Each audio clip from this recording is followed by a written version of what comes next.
que seamos elegidos. Por lo general el problema es que el amor que ustedes le tenían a Dios se afectó. Hasta el final. Porque en la raíz de un matrimonio feliz hay cristianos auténticos.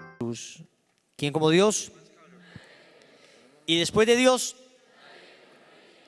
¿para dónde vamos? Hoy vamos a hablar de 3 grandes obstáculos para el amor. Anoten así, los 3 grandes obstáculos para el amor.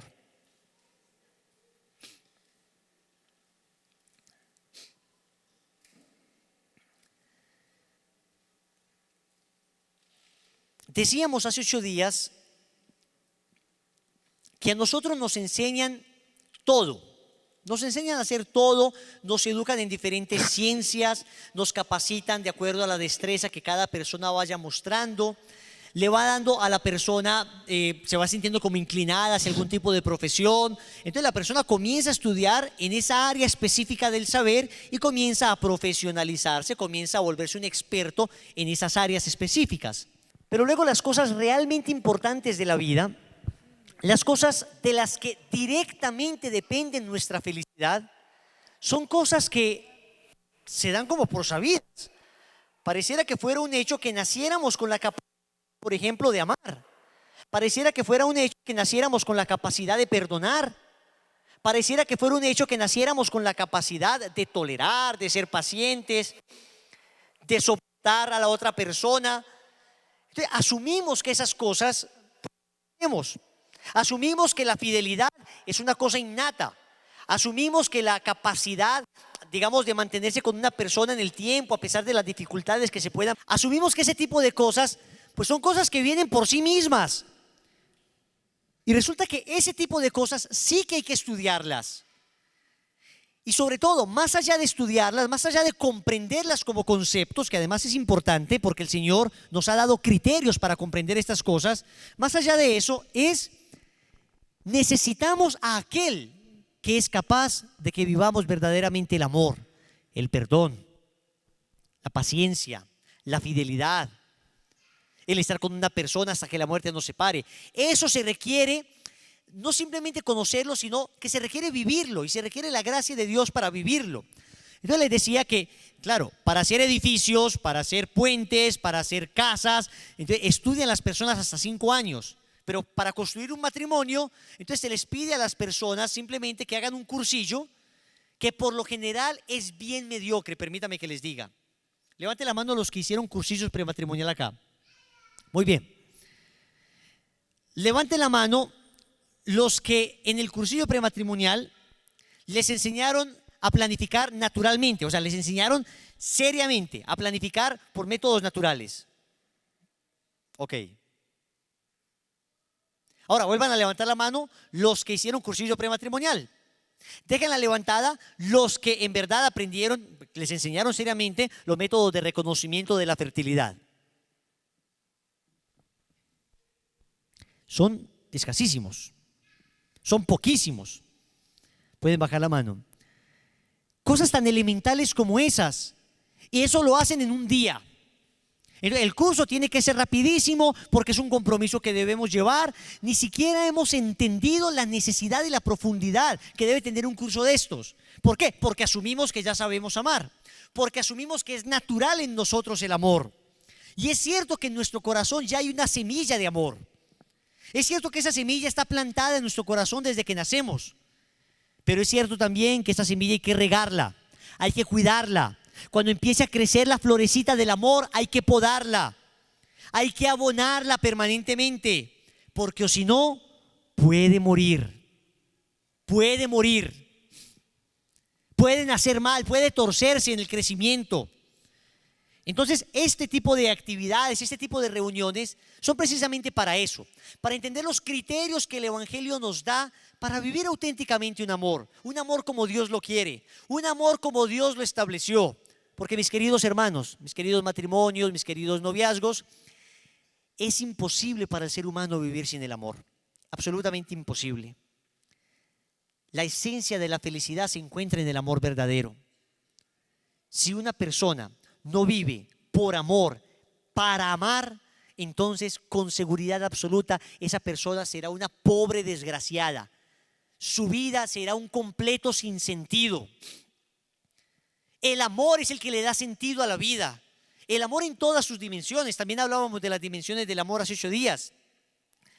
Pero hay mamás que se levantan solamente a trabajar porque aman a sus hijos. Y la única razón de vivir, la única razón de ir todos los días al trabajo, la única razón en muchas ocasiones de trabajar como esclavas será levantar, criar a esos hijos porque el esposo quizás se fue del hogar, criar a esos hijos, ella una madre soltera quizá, criar a esos hijos, ella una pobre viuda.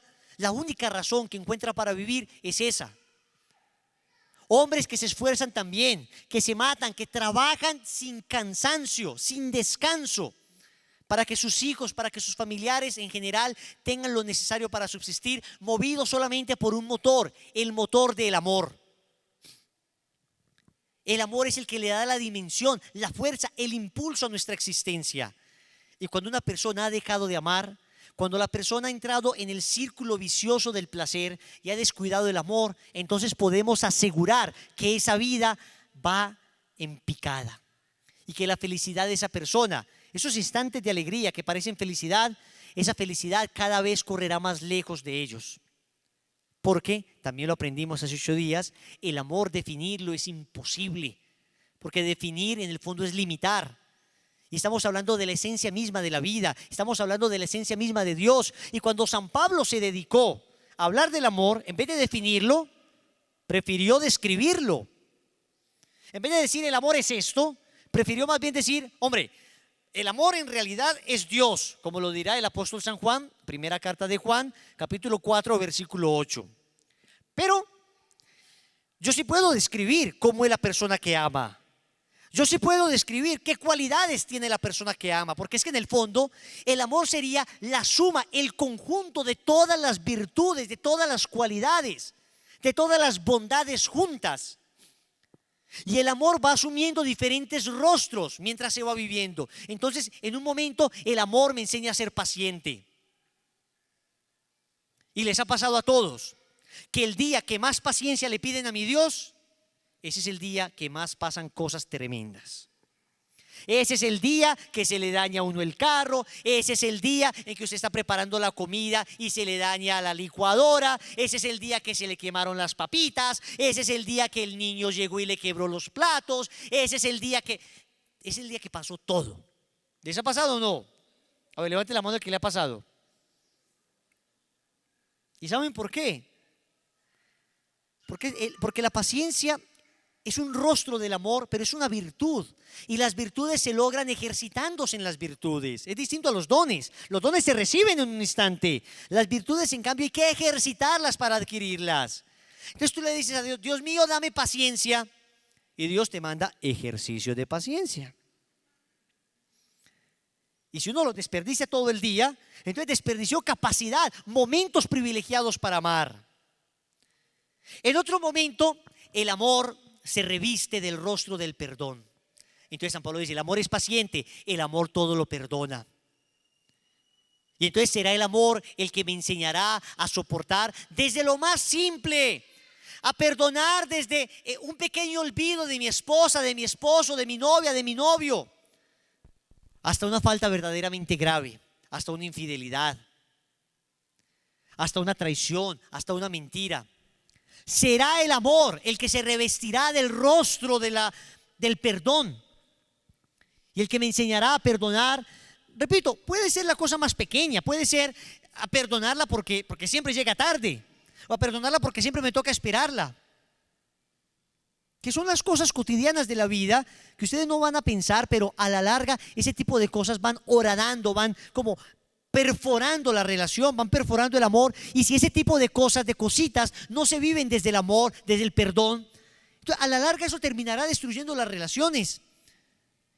Y cuando uno ve una crisis verdadera en el matrimonio, o en un noviazgo, uno se da cuenta que detrás de esa crisis verdadera hay un sinnúmero de pequeñas crisis, de pequeños momentos que no se vivieron desde el rostro del amor, de pequeños momentos que se desencarnaron del amor. Y eso fue perjudicando, eso fue hiriendo, eso fue dañando la relación. Y en el momento en que menos se dieron cuenta, ya todo estaba dañado. Entonces el amor se reviste del rostro del perdón. El amor se reviste del rostro de la esperanza, porque el amor todo lo espera. Y por eso uno ve, repito, en el amor en general, uno ve esas mamás que se dan cuenta que sus hijos van de mal en peor, que son unos drogadictos, que son unos sicarios, que esos muchachos están metidos en todas las bandas perversas que se puedan imaginar. Y uno ve esa mamá que le ama a ese niño con esperanza de que cambie. Y no lo bota de la casa. Y el muchacho llega apuñalado, borracho, vomitado. A veces se hacen sus propios pantalones y la mamá le recibe en ese rostro de amor. Y cualquier pequeño signo para ella ya es un signo de cambio. De pronto el muchacho no sale un fin de semana por cualquier cosa y ella ya se llena de entusiasmo y de esperanza. Él va a cambiar, él va a cambiar. Y el amor en ese momento se pone el rostro de la esperanza, porque el amor todo lo espera. ¿O qué me dicen ustedes de esas mujeres? De esas mujeres que tienen que soportar a un marido borracho. Yo a veces escucho unas niñas jovencitas que le dicen a uno: yo prefiero desvestir borrachos que vestir santos. ¿Han escuchado esa expresión? Yo prefiero desvestir borrachos que vestir santos. Con eso tratan de decir que yo prefiero casarme con lo que sea antes de quedarme beata en una iglesia. Antes de quedarme como una viejita beata, pues, que viene acá solita sin que nadie la mire. Yo a veces me pongo a pensar, esas niñas nunca han conocido un esposo borracho.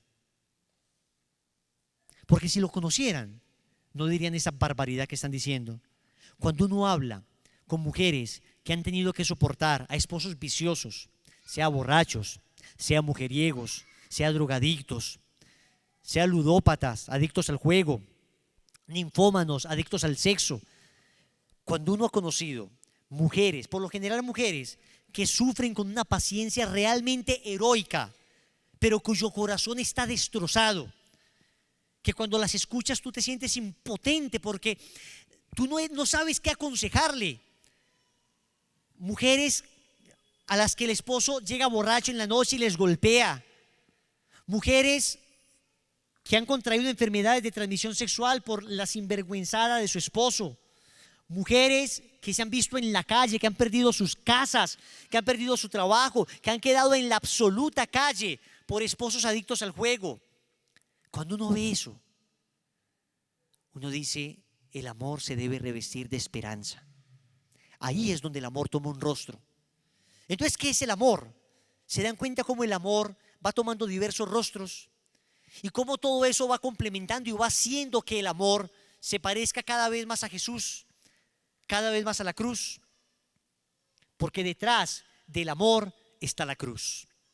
Detrás del amor está el sentido de abnegación, de sufrimiento, de inmolación, de entrega. El sentido de darme más que de recibirte. El sentido de esperar. El sentido de tener paciencia. Mire que todo va hacia allá. Y el amor que nos ha enseñado el mundo, todo viene hacia mí. Es un amor pansexualista. Es un amor donde todo es sexo, donde todo es placer, donde todo es venéreo. Un amor donde meramente lo satisfactorio, meramente lo que me plenifique a mí como persona. Y a veces ni siquiera como persona, lo que me plenifique como ser animal. A veces simplemente lo que satisfaga mis más bajos instintos. A veces a eso se le ha llamado amor. Y San Pablo dice: no, el amor tiene otro rostro. Entonces el amor todo lo espera. El amor todo lo soporta. Y después dice San Pablo: el amor nunca pasará. Entonces el amor en otro momento se reviste de fidelidad, de indisolubilidad. ¿Qué es el amor entonces? Podríamos decir, es Dios mismo, es la esencia misma de Dios. Pero más allá de qué es el amor, habría que preguntarte: ¿cómo vives tú el amor? ¿Cómo vives tú ese amor? ¿Qué rostro adquiere el amor en tu vida? Y el amor me enseña que nunca pasará. Cuando uno escucha a tantos matrimonios, a tantos esposos que le dicen a uno: Wilson, se me acabó el amor. Wilson, ya no soy capaz de amar. Wilson, las cosas cambiaron. Hermano, estás buscando a tu esposa, mírala acá. ¿Quién como Dios? Entonces, y uno se pregunta, ¿será que se le acabó el amor? ¿Pero por qué? Si el amor nunca pasará. ¿En qué momento se le acabó el amor? ¿Cómo que se te acabó el amor? El amor nunca pasará, es una de sus características. ¿Qué pasó entonces con ese amor?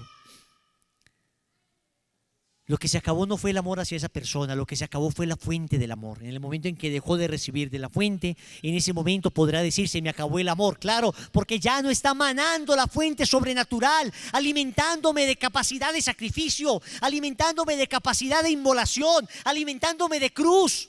En el momento en que me dejo de alimentar de cruz, en el momento en que ya no soy capaz de beber de la sangre de Jesucristo en el madero, en ese momento se me acabó el amor.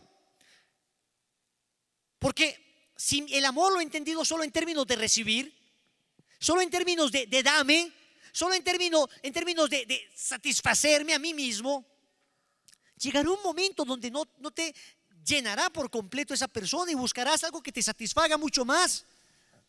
Entonces se me acabó el amor, porque ya no me gusta el tamaño de sus senos, porque ya se le desfiguró el cuerpo. Se me acabó el amor. Se me acabó el amor porque ya me dio los hijos que quería. Se me acabó el amor. Se me acabó el amor porque ya no es el hombre exitoso, porque ya es un pobre fracasado. Se me acabó el amor porque es un pobretón. No se te acabó el amor a él, se te acabó el amor a Dios. Más bien habría que preguntarte si algún día tuviste en verdad amor. Porque puede haber personas que estén juntas durante muchos años diciéndose que se aman sin haber estrenado ninguno de los rostros del amor, sin haberlos siquiera estrenado. Porque repito, el cine nos enseñó que el amor era eso. El cine nos enseñó que el amor de novios era que el muchachito riquito, archimillonario, le cogiera el carro al papá a las 4 de la mañana, se fuera donde la novia, le tocara el pito, luego la chica se bajara por la ventana, se montaran al carro, se besaran apasionadamente y vieran el amanecer en algún montículo, en algún pequeño montecito de la ciudad. ¡Ay, qué cosa tan divina! Y eso es el amor. O el amor nos enseñó, las telenovelas, el cine, Hollywood, nos enseñó que el amor entre esposos era un pobre desgraciado que vivía con una mujer lo más terriblemente mala del mundo, que era su esposa, que le ponen a nombre así como Rebeca, Débora, Dínora. ¿Hay alguna Rebeca acá? ¿Alguna Débora? Son nombres muy bonitos, ¿eh? Si los ponen en diminutivos, Rebequita, queda bien. Deborita, Dinorita. Y entonces nos enseñaron que eso era el amor y llega la mosquita muerta, sea María la del barrio, sea Betty la fea, sea Lucía, girasoles para Lucía, ¿se acuerdan? Ah, mi mamá se la vio, ¿no? Yo me acuerdo porque mi mamá se la veía. Mi mamá. Y nos enseñaron que el amor era sencillamente llegar a destruir un hogar porque esa otra mujer era una perversa. Era una desgraciada completa. Y uno sufría toda la novela esperando a que este tipo, el protagonista, que se llamaba Carlos Daniel, Armando, nombrecito así de actor mexicano, toda la telenovela era uno sufrir para que se divorcie de esa desgraciada mala que por lo general levanta la ceja izquierda y siempre, sí, son así, todas creídas. Y entonces uno sufre todo el tiempo para que por fin se divorcien y se case con esta otra, que ese es el amor verdadero. Oiga, ¿el amor nunca pasará? ¿En qué quedó? Oiga, ¿el amor todo lo soporta? ¿En qué quedó? ¿El amor todo lo espera? ¿En qué quedó? ¿En qué quedó todo eso? En la caricatura de amor que nos están vendiendo, en la caricatura de amor que nos están pintando. Entonces, sin el amor es indispensable vivir. Pero hay que hablar del amor verdadero, del amor cierto. Y para que me entiendan con claridad, la más grande dimensión del amor no es el placer, es el sacrificio. He ahí la más grande dimensión del amor. El amor huele más a sangre que a loción y perfume. El amor sabe más a cruz que a sexo y placer.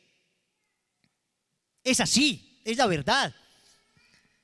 Y por eso en Bosnia y Herzegovina, yo no sé si todavía, pero hubo una época donde en Bosnia, lo que antes era Yugoslavia, hubo una época donde el divorcio era cero. Cero. Porque cuando ellos iban a casar, el sacerdote compraba un Cristo. Siempre tenía que haber un Cristo en la ceremonia matrimonial. Un Cristo donde ellos se responsabilizaban de poner un altar para ese Cristo. Y en medio del matrimonio se les daba el Cristo a los dos. Y no se les decía puede besar a la novia, puede besar al novio, que eso además no está en el rito católico del sacramento. Eso es una herencia protestante que recibimos. En ninguna parte del rito dice puede besar a la novia. Hollywood lo dice, entonces por eso los padrecitos ya pues como para no ser aguafiesta le dice pues déle el pico pues hermano. Y a veces tiene que decirle oye cálmate, espérate, no hemos terminado. Pobre padre a veces termina bañado en baba. Y no quiero exagerar, pero cosas ha visto uno. Pero el sacerdote en vez de decirle eso, le ponía un Cristo y decía besen a Jesús. Y pongan un altar. Y entiendan que el matrimonio de ustedes va a estar representado en esa cruz.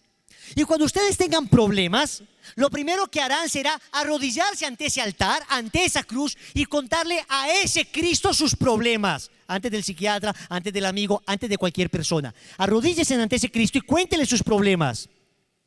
Y claro, cuando ellos llegaban, ella de pronto toda herida en su orgullo porque él la trató mal, o él de pronto todo herido en su orgullo porque ella lo trató mal, entonces se arrodillaba ante el Cristo, comenzaba a gritarle al Cristo. Pero cuando veía que el Cristo permanecía en silencio, cuando lo veía con los brazos abiertos, cuando lo veía que ni siquiera podía jadear ya, cuando lo veía ya en los estertores de la muerte, entonces las cosas cambiaban. Porque tú le alegas a un crucificado, porque tú le estás diciendo, mira cómo sufro al que más sufrió. Porque tú le estás reclamando amor verdadero al que mejor amó. Entonces cuando veían el Cristo, bueno, y empezaban a decir, claro, llegaban bravos, Señor, pero tú ¿qué vas a entender? ¿Y qué vas a entender? Bueno, de pronto sí me entiendes cualquier cosita. De pronto tú sí sabes algo de amar y no ser correspondido en el amor. De pronto tú sí entiendes que amor es inmolación. De pronto tú me enseñas, enséñame, Señor. Conclusión, cero divorcio. Cero divorcio.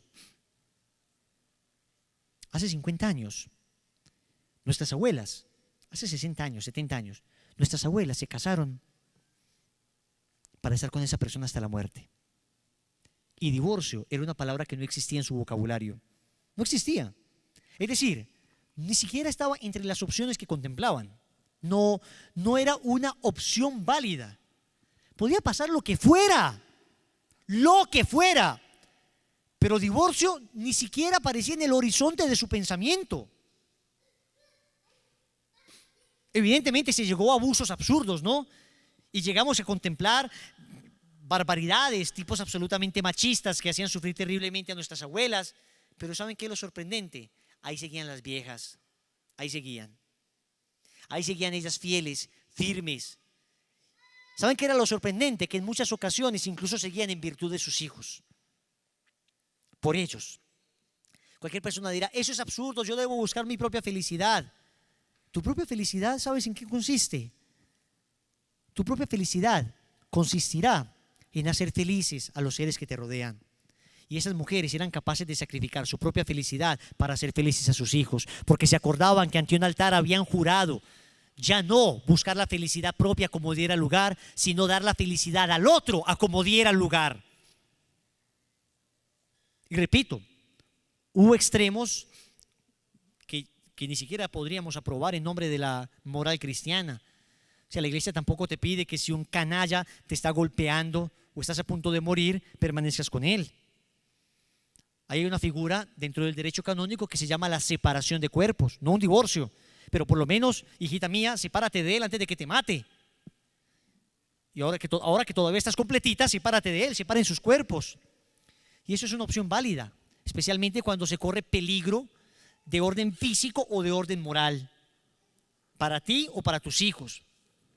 Entonces, si es que él llega borracho a golpearte en la noche, pues tampoco tienes por qué soportar esto.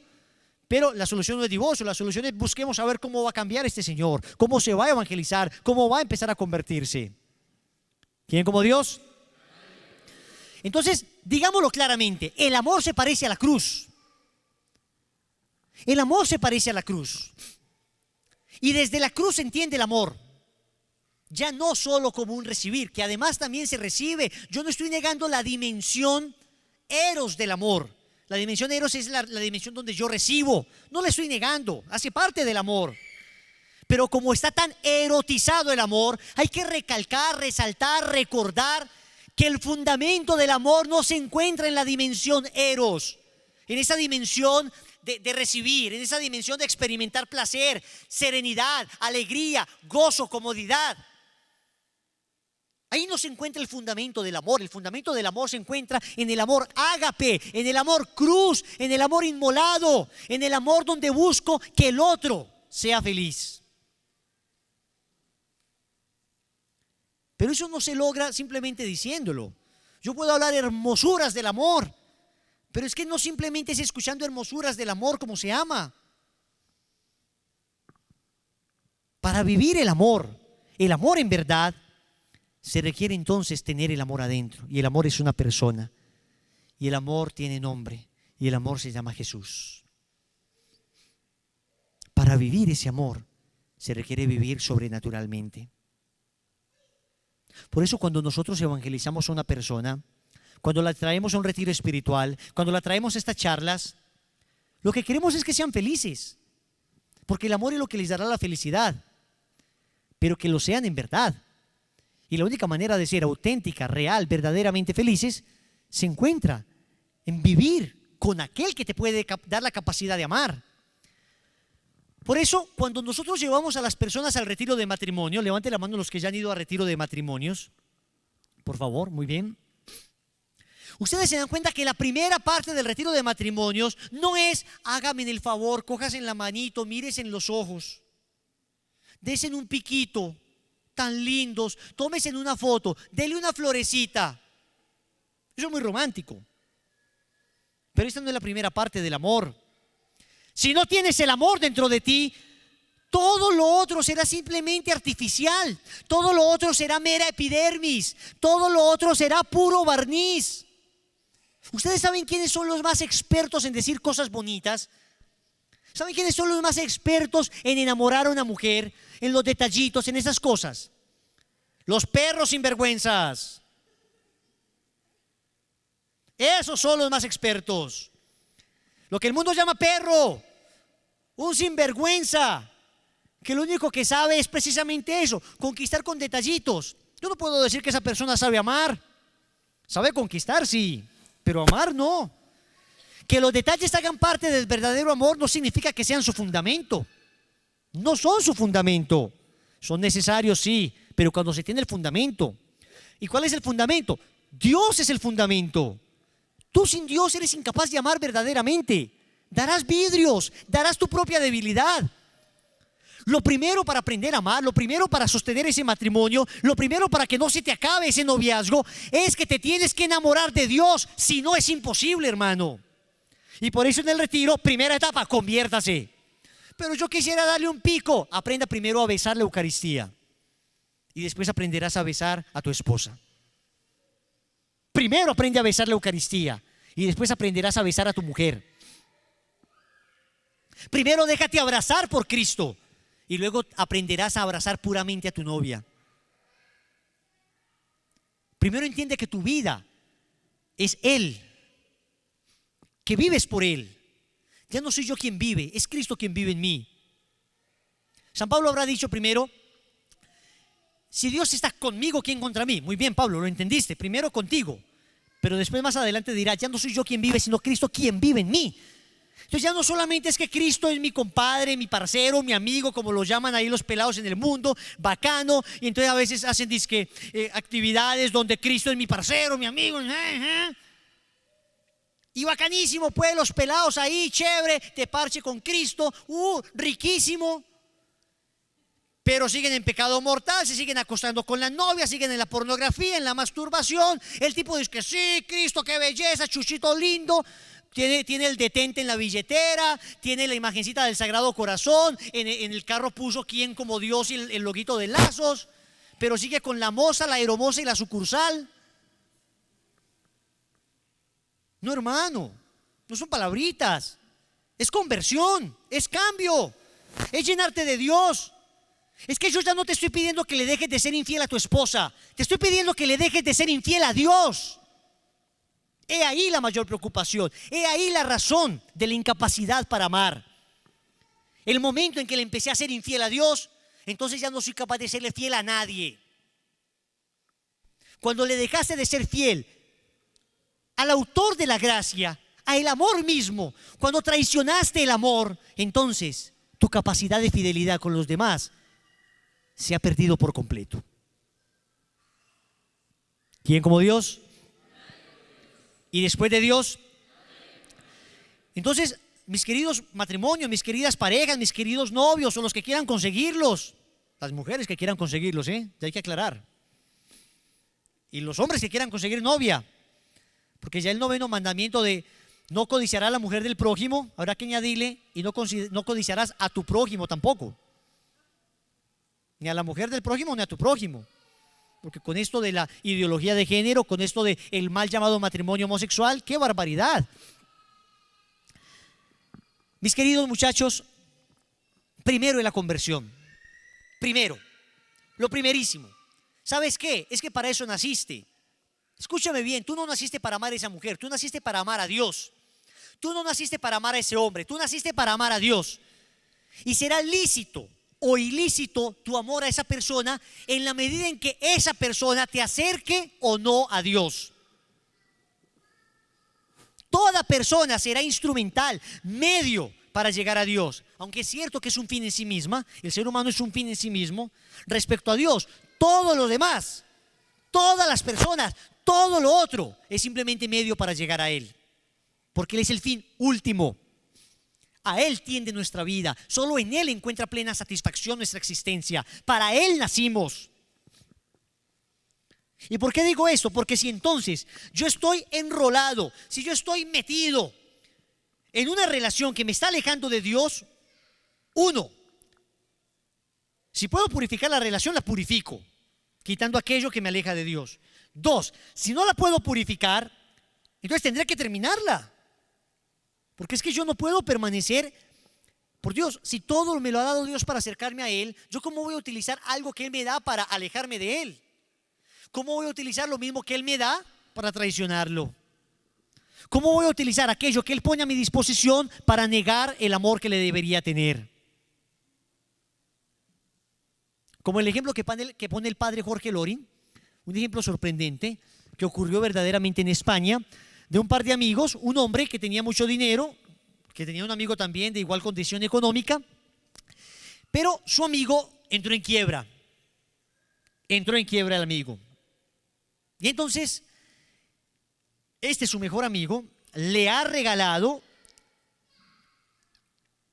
todas sus cesantías para que el otro se componga, para que el otro se estabilice. Pues muy bien, ese mejor amigo pobre, que recibió las cesantías de ese otro amigo generoso, cogió todo ese dinero y con ese dinero cortejó y conquistó a la esposa de su amigo. La enamoró y se la robó. ¿Quién es ese tipo? Un canalla. ¿Y quién es ese canalla? Tú y yo, que nos comportamos exactamente igual. Cada que utilizamos aquello que Dios nos dio para servirle y lo utilizamos para crucificarle. Exactamente igual actuamos. En el fondo hay mujeres que si no fueran tan atractivas físicamente no pecarían tanto. Estás utilizando el don de la belleza que Dios te dio para crucificar a tu Dios. Hay hombres que si no tuvieran tanto dinero no pecarían tanto. Dios te ha dado dinero para que le sirvas a Él. ¿Y qué haces tú? ¿Qué hago yo con Él? Le crucifico. ¿Qué hago yo con Él? Mancho el amor. Dios me ha dado una persona para que la ame y amándola me encuentre con Él. ¿Y qué hago yo con esa persona? Peco, me revuelco cual cerdo con esa persona, olvidándome que es un regalo de Dios para mí. Que la mujer que tienes al lado es un don de Dios para ti.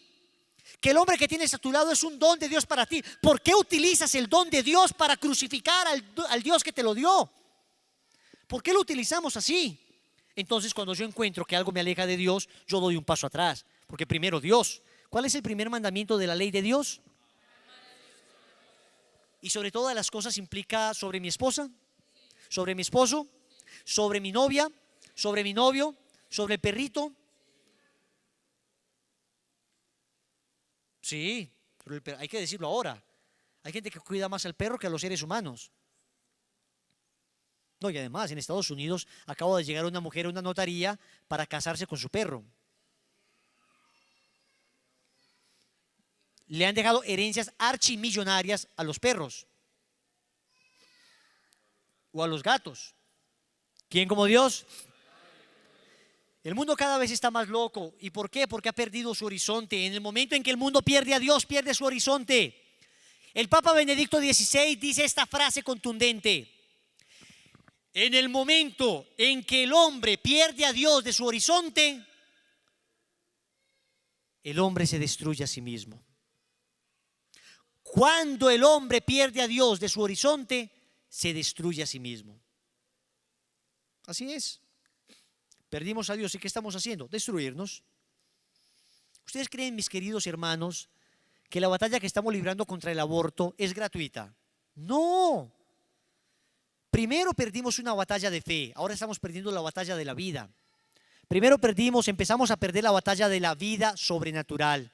En el momento en que perdimos del horizonte a Dios, nos destruimos a nosotros mismos y nos estamos matando.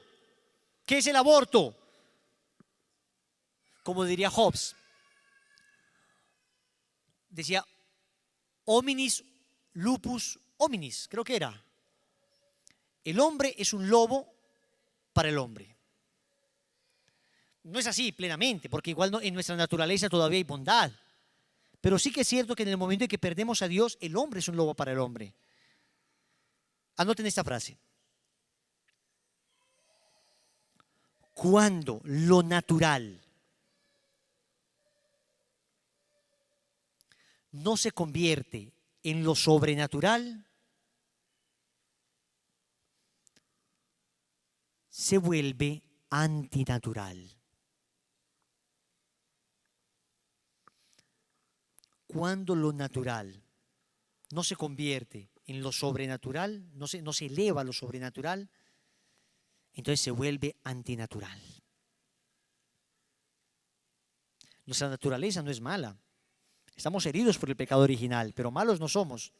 Pero si no nos sobrenaturalizamos, si no vive Dios en mi alma, entonces en ese momento me vuelvo un animal.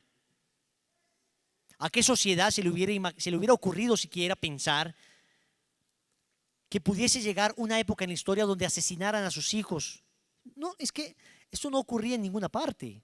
Es que los hijos nunca, en ninguna cultura de la historia, fueron un problema. Todas las culturas, aún las más paganas, consideraban a sus hijos bendiciones de los dioses o de Dios. Claro, no dejaba de haber casos de aborto, pero eran casos aislados, relativamente extraños en esas historias. Pero ahora la concepción de que el hijo es un problema, de que el hijo es una desgracia, es que perdimos el horizonte de Dios. Ya no está Dios, no aparece. Sacamos a Dios de la Constitución Política del 91. En Colombia, país católico. ¿Qué más podíamos esperar? Si le sacas a Dios, ¿qué más puedes esperar si no es aborto, eutanasia, legalización de las drogas? ¿Qué más puedes esperar? Si sacas la fuente del amor, ¿cómo vas a pedir a ellos que amen? Entonces el hombre, cuando ya pierde el amor, lo único que sabe es odiar. Lo único que sabe dar al otro es odio. El problema es que es un odio bien maquillado, un odio maquillado en palabras hermosas. Y por eso al aborto no le llaman aborto, sino que le llaman interrupción voluntaria del embarazo. Ah, lo interrumpió, ¿no? O sea, después lo va a seguir. Eso es interrumpir. Yo voy caminando, me detengo, interrumpo el caminar y sigo caminando. Interrumpir es frenar por un instante un proceso que de suyo debería seguir, pero por un instante. No es que lo aborten y siguió el embarazo, es un eufemismo, se llama eso. ¿Por qué? Porque descuidamos el amor. En el momento en que sacamos el amor de nuestras vidas, lo único que sabemos dar es odio.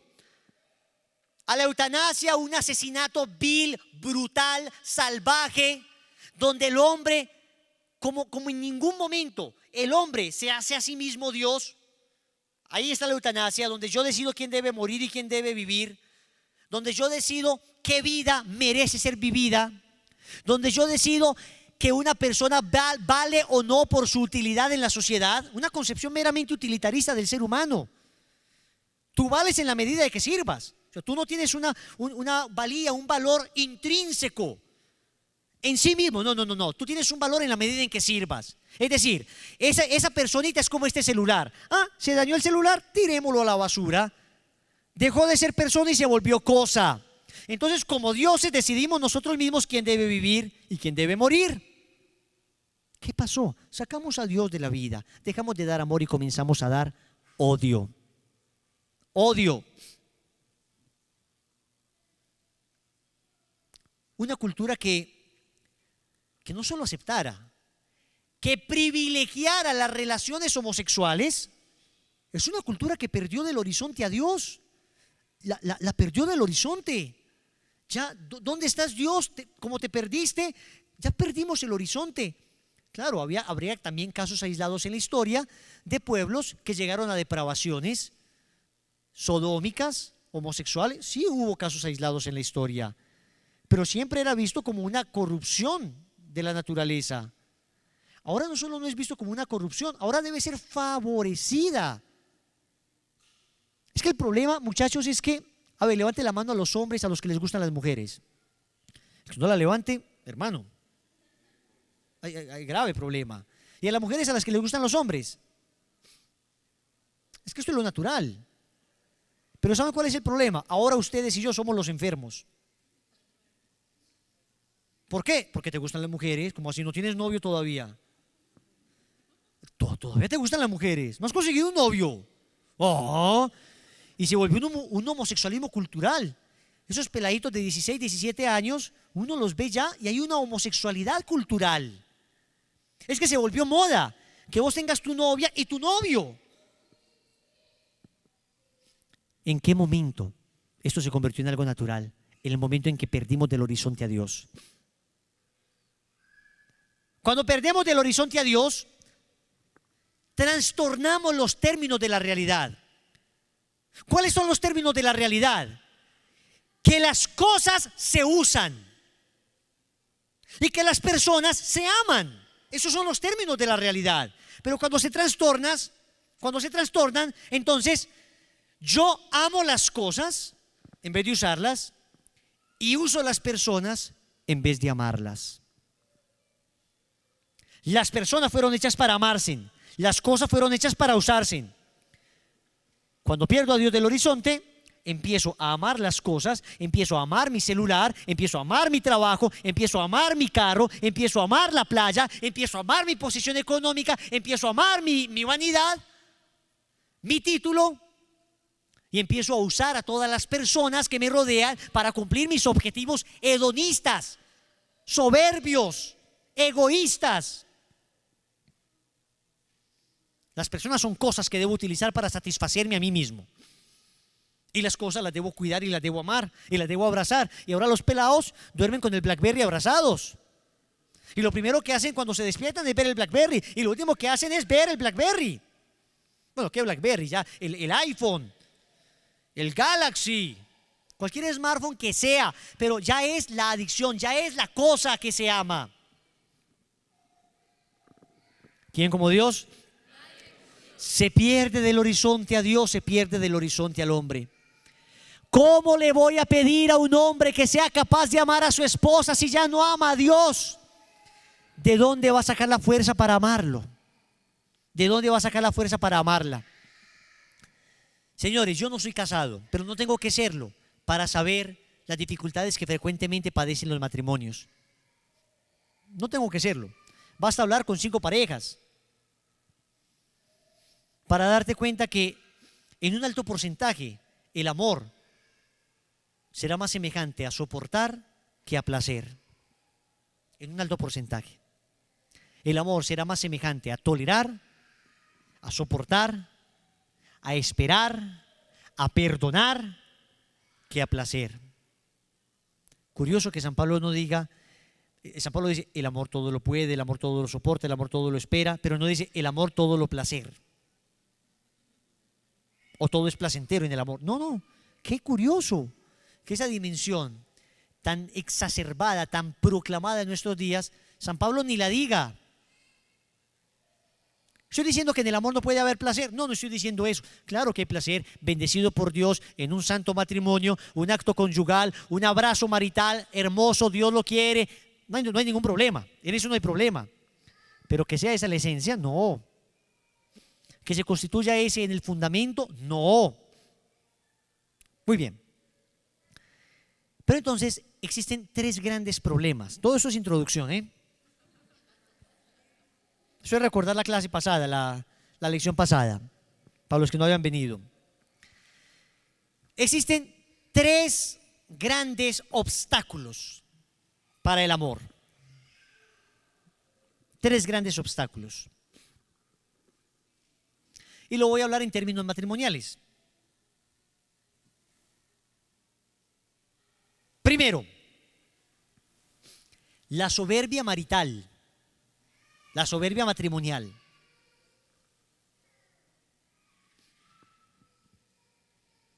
Segundo, la lujuria matrimonial.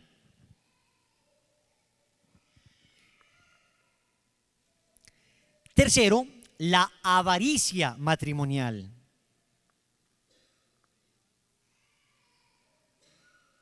La soberbia matrimonial, la lujuria matrimonial, la avaricia matrimonial. Los tres grandes obstáculos para el amor, que en el fondo noten, son las tres grandes tentaciones de todos los seres humanos, pero aplicadas al matrimonio. Deseo desordenado de poder, soberbia. Deseo desordenado de placer, lujuria. Deseo desordenado de tener, avaricia. Desordenado, porque el deseo, la inclinación natural al placer, al poder, al tener no es mala, pero cuando se desordena es terriblemente destructiva. En este tiempito que nos queda, porque vamos a tratar de terminar a las 9 en punto estas charlas, ¿les gusta la hora? Yo soy muy juicioso para eso, muy juicioso. Pero ven, ya no confían en mí, ¿por qué? Falta Dios en el corazón. ¿Quién como Dios? Vamos a hablar un poco de la raíz de toda destrucción en el amor. La soberbia matrimonial o la soberbia conyugal, porque es que igual pasa en el noviazgo. Es una cosa que uno tiene que sanar, incluso si es que no tiene novia, si es que no tiene novio, porque el día de mañana, tarde o temprano, terminará afectando. ¿Quién como Dios? Y después de Dios, no, hombre, pero están dormidos. ¿Quién como Dios? Y después de Dios, mejoró. Ok. Quiero hablar de esto porque voy a aprovechar que está Beatriz Peñarrera acá. Beatriz, ponte de pie, por favor. Beatriz es nadie como Dios. Ella es la directora provincial del Ecuador, de Todo Lazos. Acabamos de terminar la Asamblea General del Movimiento.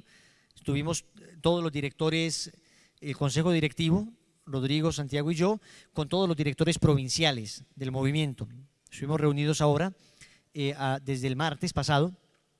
Entonces Beatriz se queda esta mañana y quiero aprovecharla porque ella tiene… ¿Hace cuánto estás casada con el Alfred? 27 años. ¿Cómo lo has logrado? Ahora nos vas a hablar un poquito de eso, de su testimonio de matrimonio. ¿Lo quieren escuchar? ¿Por qué son tan chismosos? ¿Por qué esa gana de saber?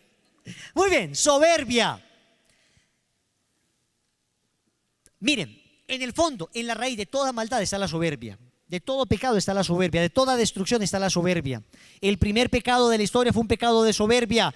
Un ángel bellísimo se miró a sí mismo y se vio tan hermoso que se dijo para sí mismo, para sus adentros, ¿por qué he de servir a un Dios que no sabe valorar lo que soy? Si mi belleza supera a la de todas las demás criaturas, ¿por qué este Dios ha decidido favorecer tanto a otras criaturas por encima de mí? La tradición cuenta que este ángel Luzbel, el más bello de todos, probablemente un serafín de la más alta jerarquía angelical, del más alto coro de los ángeles, se vio a sí mismo tan bello que quiso ser como Dios. Aunque era un ser perfectísimo en inteligencia, y su inteligencia debió haberle dicho: jamás lo lograrás. Mira, tonto, tú eres un ángel, criatura. Nunca podrás ser como tu creador. Aunque su inteligencia superior a la de todos los seres creados debió haberle dicho esto, hubo algo más fuerte que su inteligencia: su orgullo.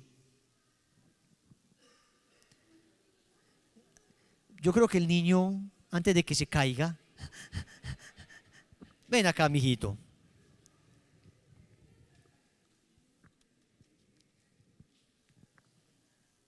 ¿Quién como Dios? Yo iba hablando y yo veía que la gente era así, ay, uy. Yo dije, sí, a mí también me duele mucho lo que pasó con Satanás. Y la gente era, yo sí, yo comparto ese dolor.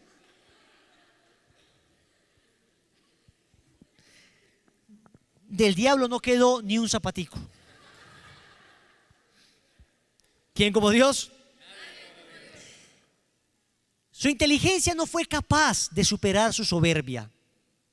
Su soberbia le dijo: serás más fuerte que Dios. Y prefirió rebelarse. Y a partir de ahí, toda la historia de la creación es una constante lucha entre la soberbia y la humildad. Al punto que Dios, para vencer esa soberbia extrema de su criatura, se rebaja hasta hacerse criatura la más pequeña de todas.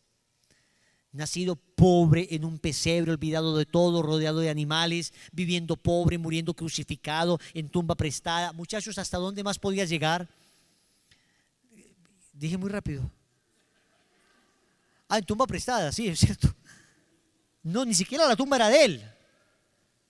¿Hasta dónde más podía llegar su anonadamiento? Es lo que San Pablo llama la kenosis de Dios. O sea, su pequeñez máxima y extrema. ¿Hasta dónde más? Miren lo que decía San Agustín. Decía: Dios vio que el hombre quería ser como él. Entonces se hizo hombre, murió en la cruz para mostrarles cómo se es Dios. Dios vio que el hombre quería ser como él. Entonces se hizo hombre, murió en la cruz para mostrarles cómo se es Dios. Una dimensión de sacrificio. ¿Quieres ser como yo? Ok, yo te voy a enseñar cómo soy yo. Mírame. Porque queremos es ser como Dios en la medida en que creemos en el cielo y la tierra. En la medida en que ordenemos que algo se haga y que eso se ejecute inmediatamente. En la medida en que podamos violentar las leyes de la naturaleza, que podamos someter a todas las personas bajo nuestro dominio. Pero Dios dice: no, ¿quieren ser como yo? Miren, esto soy yo. Y muere en una cruz.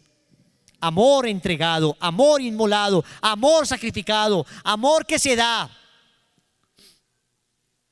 Cosa curiosa, el Señor hizo muchas cosas, muchísimas. Habló muchísimo. Pero solamente una vez dijo: aprendan de mí. ¿Se acuerdan? En el momento en que resucitó a Lázaro, que dijo: aprendan de mí a resucitar a Lázaro. ¿No? No, fue en el momento en que caminó sobre las aguas. ¿Se acuerdan? Aprendan de mí a surfear en el agua. ¿No? No. En el momento de la multiplicación de los panes y los peces. ¿Se acuerdan? Aprendan de mí a montar panaderías. No, tienen toda la razón. Fue en el momento en que resucitó, ¿cierto? Lleno de resplandor. Aprendan de mí a resucitar. ¿Alguien se acuerda cuándo fue? Aprended de mí, que soy manso y humilde de corazón. No digo aprendan de mí nada más. Claro, aprendemos todo cuando aprendemos a ser humildes como Él. Porque la fuerza de Dios se encuentra en su humildad. ¿Quién como Dios? De tal manera es importante la humildad para Dios, que lo único que nos dijo directamente: aprendan de mí, fue a ser humildes, mansos y humildes de corazón. Ok, esto aplicado a los matrimonios, ¿cómo funciona? A ver, pregunto, ¿hay soberbia en los matrimonios? ¿Hay soberbia entre ellos? ¿Quién me da ejemplos de soberbia entre esposos? A ver. No falta la señora que se levante y me diga, pues, ¿qué más quiere? Véalo acá. Vea la soberbia encarnada acá. Y tiene ojos y nariz y boca. A ver, denme ejemplos de soberbia. Casos concretos donde se manifieste soberbia entre esposos. Cuando uno le da las órdenes a los hijos o cuando uno lo reprende, que llega el otro y quiere poner el poder sobre encima. No, es que usted no hizo esto, y delante de ellos se ve la soberbia de la autoridad de las dos personas. Buen ejemplo. Peleas por autoridad. La desautorización mutua. Es un buen ejemplo. Ahorita hablamos de eso. Otro ejemplo. A ver, muchachos, yo creo que, bueno, para que lo piensen más fácil el ejemplo, simplemente acuérdense en lo que pasó hoy en la mañana. Cualquier cosa. Y seguramente van a haber ejemplos de soberbia entre ustedes. A ver, cuando se hiere por algún motivo y prefieren quedarse sin hablarse mucho tiempo antes que decir discúlpame o perdóname o ven y miramos cuál fue la situación. Muy bien, no diálogo. ¿Qué más? Cuando el otro no es capaz de ver las cosas buenas de la otra persona, sino que siempre está mirando los defectos. Bien, otras dos para ser ya un poquito más esquemático. Cuando uno los invita a participar de algo que les va a ayudar a fortalecer su relación o a sanarla, dicen que vaya primero él o que vaya primero ella, que dé el primer paso de la otra persona. ¿Alguien más? Bien. ¿Qué hay? ¿Quién como Dios? Muy bien. ¿Dónde se expresa fundamentalmente el orgullo entre los esposos? Hay varios aspectos. Primer aspecto, en el tema de la comunicación. Ahí sí que se ve soberbia. No, que ella tome la iniciativa. Yo no. No, que él tome la iniciativa. ¿Han escuchado eso alguna vez? ¿Y por qué la tengo que tomar yo? A mí no me parece. Siempre soy yo. Una siempre es la boba. Una siempre es la que se humilla. No más. Él verá. Se acabó la boba. Y el tipo, en medio de ese machismo absurdo en que crecimos, también puede haberla embarrado en la cara. El tipo dice, no, estás loca. No, yo con otra mujer. Pero mira el celular, estás loca. Estás loca. Pero acabo de ver, estás loca. Pero mira que la carcasa de tu celular está rosada. Estás loca, esto es verde. Pero es rosada, verde. Oiga, yo he visto eso más de lo que me imaginaba. Yo creí que eso no pasaba. Pero tipos o mujeres que hacen sentir al otro como loco ante las evidentes faltas. ¿Qué hay ahí sino una absoluta soberbia? Cuando quieren entablar una conversación que es absolutamente necesaria. El diálogo entre ustedes, mis queridos matrimonios, mis queridos novios, mis queridos novios, el diálogo entre ustedes sí que es necesario. Dejen un rato de darse besos y abrazos y hablen, por Dios. Es más importante hablar. Por Dios, desen un espacio para conocerse. Pero cuando ese diálogo se ve truncado por el orgullo, porque no son capaces de enfrentar una situación, porque uno de los dos se bloquea, porque uno de los dos prefiere obstinarse, no da el brazo a torcer, porque está buscando más su propio beneficio. En el fondo ahí está expresada la soberbia en su más crudo rigor. Busco mi propio beneficio, busco mi interés, me importa lo que yo piense, me importa lo que yo diga, lo que yo haga y qué. Y si no le gusta, pues lárguese, pero así soy yo. Cuando no se busca el cambio positivo, cuando no se busca el cambio hacia la mejoría de la relación, cuando no se esfuerzan mutuamente por construir. Atentos, es que el matrimonio es construir. No es que estemos hechos ya, es que es construir, y construyendo a veces sale chueca una pared y hay que tumbarla. Construyendo a veces se cae un ladrillo en el pie y eso duele, pero hace parte del proceso.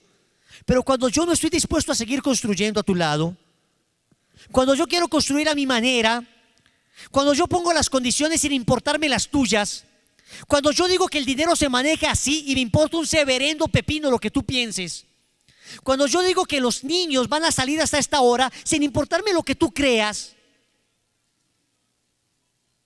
cuando yo impongo más bien decisiones unilaterales, donde yo soy la única voluntad de poder, entonces ahí la soberbia llega a su más crudo rigor. He ahí el inicio de un matrimonio fracasado, o la consumación de un matrimonio fracasado. Cuando ya la otra persona no es mi amiga, mi compañera, mi fratela, cuando no es mi complemento, cuando se convierte en mi enemiga, en mi enemigo, cuando se convierte en mi obstáculo, ahí no busques más. No es un sexólogo lo que necesitas, mijita. No es una terapia ocupacional. Lo que necesitan es a Dios que les enseñe a ser humildes. Pero no se pongan a invertirle al sexo cuando lo que está fallando no es el órgano genital. Lo que está fallando es la boca. No son capaces de hablar. Lo que están fallando son los oídos. Deberíamos tener menos sexólogos, más ortodoncistas y más audiólogos, o ¿cómo se llama el del oído? Fonoaudiólogo. Lo digo pues metafóricamente, ¿no? Deberían revisarnos más los oídos y la boca que nuestros órganos genitales. Porque un matrimonio se empieza a destruir. Es acá y no en los órganos genitales. ¿Quién como Dios? Es cuando se rompió el diálogo, cuando ya no es rico hablar con esa persona, cuando ya no es mi amiga, cuando ya no es mi hermano, cuando ya no hay amistad conyugal. He ahí la clave del matrimonio feliz, se los decía hace 8 días. Cuando ya no hay esa ilusión de llegarle a contar lo que me pasó en el trabajo. Cuando se generó esa competencia económica entre ambos. Ay, Dios mío, yo no sé en qué loco momento a la mujer se le subió a la cabeza que debía ser la que manejaba el dinero, imponiéndose sobre su esposo. No digo que en ocasiones no sean mucho mejor administradoras que nosotros, pero digo que esa cierta independencia laboral, profesional, llevó a la mujer a no saber comprender el poder que tenía en sus manos. Matrimonios fracasados que uno ha visto de mujeres que se profesionalizan y que luego votan por la basura a su esposo. Creen que por tener un título que incluso es superior, o unas entradas, o percibir un dinero superior al de su esposo, ya le hace superior, y él, que era tu complemento, ella, que era tu complemento, ahora se convirtió en tu enemigo, en tu competencia. Ahí entró la soberbia, ahí entró el orgullo, ahí entró la desconfianza. ¿Saben lo curioso? Adán y Eva, ¿se acuerdan de Adán y Eva? ¿Sí se acuerdan de Adán y Eva? Hombre, no. Yo les conté que siempre me he preguntado si Adán tenía ombligo o Eva tenía ombligo. Nunca se lo han preguntado. ¿Tenían ombligo o no? Pues si no tiene ombligo es porque nació de la mamá, el cordón umbilical. Qué buena pregunta, ¿no? Por eso dicen que más perdido que Adán el día de la madre. Bueno, yo me he puesto a pensar, ¿tendrían ombligo? Y yo digo, sí, de más que sí. De más que Dios en un momento, como lo hizo de barro, dijo, vamos a ver si ya está seco. ¡Pic! Ahí le quedó el ombligo. Bueno, muy bien, olvídense de esas bobadas. Qué curioso que Adán, cuando ve a Eva, así la ve una mujer preciosa, dice, esta sí que es carne de mi carne y hueso de mis huesos. O sea, como quien dice, ¿cómo me quedó de bonita? O sea, ¿qué costilla tan linda tengo? Cuentan que Eva era tan celosa que todas las mañanas Adán sentía algo acá. ¿Qué pasa? Estoy contando las costillas a ver si no hiciste otra. Cuando pecaron entró la desconfianza. Cuando pecaron, ya Adán no vio a Eva como carne de mi carne y hueso de mis huesos. Ya Adán vio a Eva como la mujer que tú me diste. Adán, ¿qué pasó? ¿Comiste del fruto? Sí, yo comí, pero es que la mujer que tú me diste, ¡ja! Es esa cosa con pelo largo y nariz, eso. Vos sí no sabés, en el fondo, tu culpa, Señor, tu culpa. En el momento en que dejaron de ser carne de mi carne y hueso de mis huesos para ser la mujer que tú me diste, en ese momento entró la soberbia entre ellos. El orgullo. Empezaron a verse con sospecha. Dejaron de confiar mutuamente. Dejaron de tenerse confianza. Cuando se ha perdido la confianza, cuando se mira a la otra persona con sospecha, se ha dado un golpe mortal al amor. Y hay que buscar recuperar esa confianza como de lugar. ¿Quién como Dios? Beatriz, ven acá un segundito. Quisiera que Beatriz nos hablara un poquito de esto. Dentro de 8 días terminaremos a hablar un poco de la soberbia y hablaremos de la lujuria en la vida matrimonial. ¿Les gusta? Dentro de 8 días sí vamos a avisar. Yo creo que mañana voy a avisar. Entonces yo quisiera que Beatriz Peña Herrera, nos cuente un poco de su experiencia en el matrimonio y de cómo ellas también tuvieron que superar. Alfredo en este momento es también misionero del movimiento. Él es el consejero provincial, subdirector provincial. Ella es la directora provincial, su esposo es el subdirector provincial, que manejan toda la provincia del Ecuador. Es decir, manejan Quito Norte, Quito Sur, Guayaquil Norte, Guayaquil Sur, Santo Domingo de los Áchilas, Ibarra, Ambato, Cuenca, Machala. Entonces, es todo un país completo donde está el movimiento. Ellos son los directores y ha venido Beatriz. Pero tienen un matrimonio precioso. Pero seguramente tuvieron que superar también muchas dificultades. Yo quisiera que Beatriz nos hablara un poquito sobre esto, porque ella además han dado muchísimas charlas matrimoniales. ¿Quién como Dios? Bueno, la verdad, pensando cuando el Wilson me dijo que dé mi testimonio, pensaba que lo que yo vivo hoy en día comenzó en mi familia. El tesoro más grande que yo he recibido y que le agradezco infinitamente a Dios es haber nacido en una familia católica. A esa formación que yo recibí en mi familia le debo mi matrimonio. ¿Por qué digo esto? Porque desde joven estuvimos en este camino de Dios.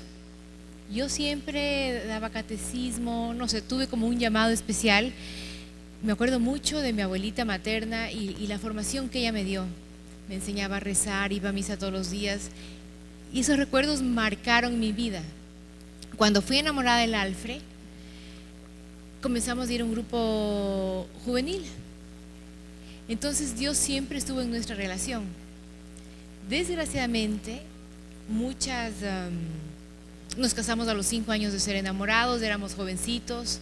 Él estudiaba, yo estudiaba, pensábamos no tener hijos tan rápido. Me quedé embarazada como a los 3 meses de casada. Y comenzamos nosotros a competir entre los valores que teníamos espirituales, que era tener una familia pues unida, amorosa, sencilla, con los valores que nos proponía el mundo y que eran tener una seguridad de tener un carrito, una casita, cosas necesarias. Pero realmente mi marido comenzó a trabajar y a trabajar y a trabajar, entre que acababa de sacar su doctorado porque él es abogado y yo estudiaba como profesora y cuidaba a nuestro hijito en esa época. Fue una cosa que fue como alejándonos, perdimos la comunicación enormemente. Nosotros habíamos sido antes de enamorados amigos, entonces era muy bonito nuestra relación, porque el Alfred inclusive cuando comenzó nuestra relación era mi consejero y mi apoyo de un enamorado que yo tenía en esa época. Él era el que me consolaba y un día cambió el sentimiento. Mi enamorado, otro era un enamorado utópico que vivía fuera del Ecuador, por si acaso aclaro, ¿no? No es que estaba con 2 personas a la vez. Pero bueno, y ¿cómo se llama? Y esta comunicación que teníamos se fue enfriando. Hubo una lucha de valores ahí, de lo que queríamos y de lo que necesitábamos. No compaginaba, no le dimos del equilibrio adecuado.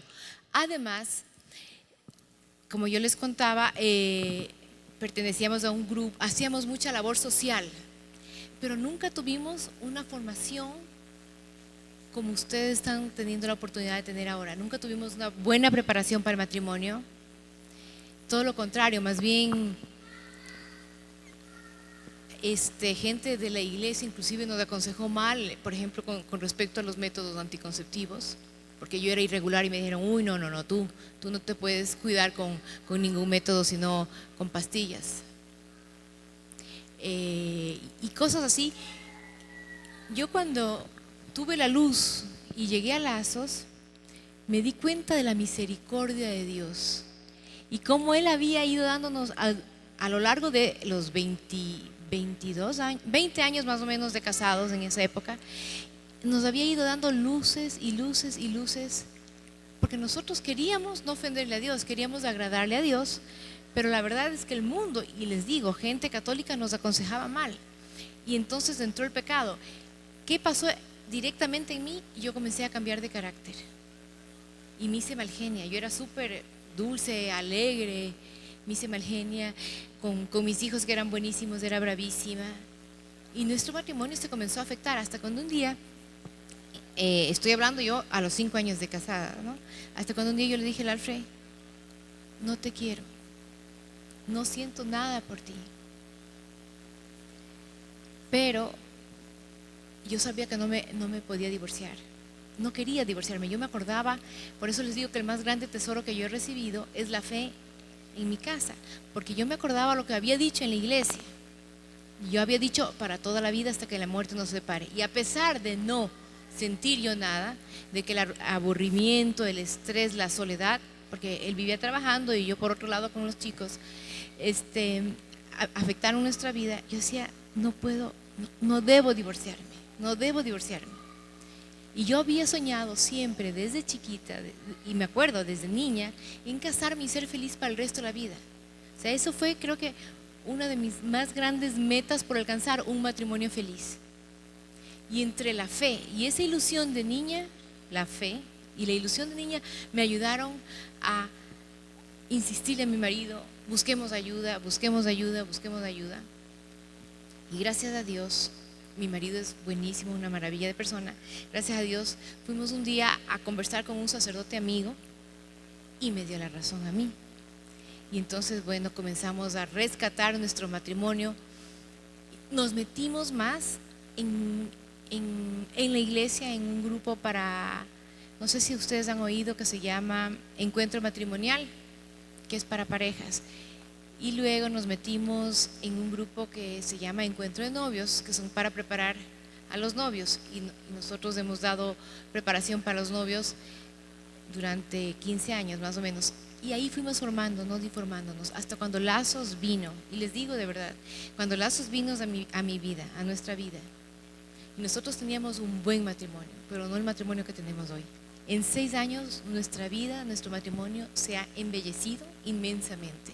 Y porque una luz grande entró en nuestra casa, supimos lo que es pecado, lo que está bien y lo que está mal. Aprendimos de la soberbia, aprendimos de la humildad, comenzamos a desear la humildad. Entonces obviamente las actitudes cambiaron, comenzó a cambiar el carácter, ese carácter mal genio, un poco bravo, comenzó a suavizarse. Y todo lo que tenemos hoy en día yo se lo debo a la fe, es decir, a Dios. Tenemos un matrimonio precioso, 3 hijos. Ahorita en este instante estamos solteritos, de novios con mi marido, porque nuestra última hija se acaba de ir a estudiar afuera, el segundo ya se casó, voy a ser abuela en diciembre, y el mayor vive afuera. Entonces estamos los dos solos, el Alfred y yo digo, Dios mío, o sea, qué hermoso es tener esta relación que tenemos. Hacemos mucho apostolado, estamos dedicados a Lazos, la verdad. Aunque mi marido trabaja como abogado, como les contaba, yo le ayudo a él en las mañanas. Pero lo que digo es, qué importante cuidar la relación, qué importante tener la conciencia de que tú tienes que cuidar tu matrimonio todos los días, porque un día tú te quedas solo, como estamos ahora el Alfie y yo. Ya no estábamos con hijos. Qué difícil fuera mi vida si yo no tuviera una relación con mi marido buena. pero gracias a Dios tengo un lindo matrimonio. Ese es lo que les puedo contar de testimonio. Le debo todo a Dios. Y mi matrimonio ahora es mucho más bonito. O sea, en mi casa hay paz, hay alegría, hay cruz porque hay entrega, hay paciencia. Hay defectos que los asumimos y los manejamos completamente distintos como antes. Yo sí les invito esta noche a que sigan en este camino. De verdad, si queremos ser felices, la única felicidad nos la va a dar Dios. O sea, porque nos va enseñando a amar. Y el hombre solo se realiza amando. Amén. ¿Quién como Dios? ¿Y después de Dios? Muy bien. ¿Qué se dice el Wilson? No sé, ¿alguna pregunta, alguna inquietud que quieran hacerme? ¿Quiénes son casados aquí? Levanten la mano. Muy bien, ¿quiénes son novios? Muy bien, prepárense bien. Y los novios tienen un futuro súper diferente a los que nos casamos sin saber tanto. Ustedes pueden comenzar como se comienza en Croacia, con una cruz a la que hay que saberla besar todos los días. Ahí está el secreto. Besar la cruz de Dios, porque solo así amamos. Solo así somos capaces de hacernos grandes. Amén. No sé si Wilson viene, hacemos una oración final. Bueno, sí se ha terminado casi puntual, así que vamos a hacer una oración final. Nos ponemos de pie todos. En el nombre del Padre, del Hijo, del Espíritu Santo. Amén. Señor Jesús, te damos las gracias por habernos traído esta noche acá. Te damos las gracias, Señor, por todo lo que tú nos estás mostrando y enseñando. Te pedimos, Señor, que no nos sueltes de tus manos, que nos permitas caminar hasta el día de nuestra muerte al lado tuyo, Señor, junto con la Virgen María, nuestra Madre, para que nuestro hogar se vaya transformando como el hogar de Nazaret, como ese hogar donde tú naciste, Señor. Cuánto amor, paz, alegría se debe haber vivido ahí. Cuánto tú pudiste compartir con ese padre y esa madre ejemplar durante 30 años, Señor. Que así nosotros, cada uno de nosotros que estamos aquí, seamos desde ahora en adelante para nuestros hijos o futuros hijos, unos padres ejemplares, unos padres que enseñan a poner las cosas en su lugar. Y como dice el primer mandamiento, amar a Dios sobre todas las cosas. Y lo demás, Señor, viene por añadidura. Gracias, Señor, por mostrarnos esto. Te abrimos tu corazón, nuestro corazón, te lo entregamos a ti, Señor, para que tú obres en él. Ten misericordia de cada uno de nosotros y mira la intención que tenemos de ser mejores, de ser santos, Señor, como tú nos lo has pedido. Virgen Santísima, ven a ser tú la reina de nuestro hogar. Ven, mamita, y regálanos la gracia de poder siempre estar cerca a ti, aprender de ti, imitarte a ti, para que nuestro hogar se vaya haciendo como el que tú lo hiciste con San José. Gloria al Padre, al Hijo y al Espíritu Santo. En el nombre del Padre, del Hijo, del Espíritu Santo. Amén. Y después de Dios. Muy bien, les espero dentro de 8 días con la gracia de Dios. Que la gracia de Dios sea con ustedes.